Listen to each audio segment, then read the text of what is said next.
looked like you were really frustrated. Was that just because of the way things spiraled so quickly? Everything. We should have won this game. Should have won last night. We can't be experimenting in game 63.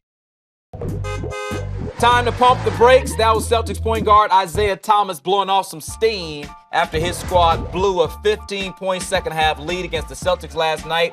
He said his coach Brad Stevens shouldn't be experimenting in Game 63 of the season. Thomas taking some heat today for calling out his head coach Brad Stevens, play calling, and the lineup rotations during the past few games. Tim, is it acceptable for Isaiah to call out Coach Brad Stevens, or does he need to pump the brakes? I think he needs to pump the brakes. Hey, I understand the frustration. You've been beat up lately on the road. You lose a disappointing game to a disappointing team. But you got to be a professional in this matter. You're having a career year.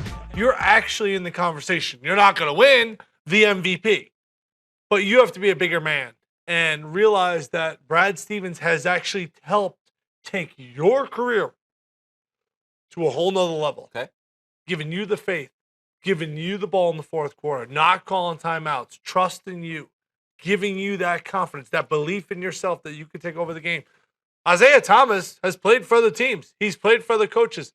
Brad Stevens has made him or helped mold him into the player that he is today. I understand his frustration. You get a mic thrown in front of your face half hour after the game. I'm sure he regrets saying these things, but this should be a learning lesson. You don't throw your coach under the bus, especially when you're out there competing for a championship. It's one thing if Brad Stevens is like screwing up game plans.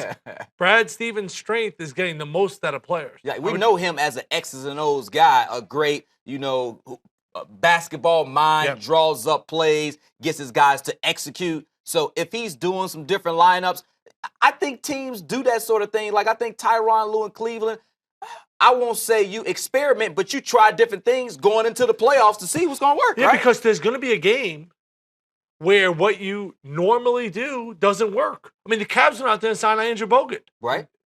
Timothy Mozgov last year during the playoffs had 8 DMPs. And I used Mozgov as the example because that's the position that Bogut plays. 8 did not play. Coach's decision. Right. But you bring in Bogut because there may be a game where you need to match up with a big and rebound with a big. So Brad Stevens is saying, well, there may be a game we may have to go small. There may be a game we may have to go big as far as in the grand scheme of things. But shame on Isaiah Thomas. Yeah. I know him a little bit. He regrets saying this. Yeah. But he said it. He needs to be able to look at the bigger picture because what we're talking about is playoff adjustments. When you're in a series, sometimes you have to tinker with things and make adjustments, and you hate to throw a lineup in there in the playoffs that you've never had before in the regular season. To me, that's something that Isaiah should understand, but it doesn't seem like he's looking at it that way. He's just frustrated. So, hey, you learn from this. You only hope that his head's not getting a lot of success. No doubt. Maybe feeling himself a little bit too much.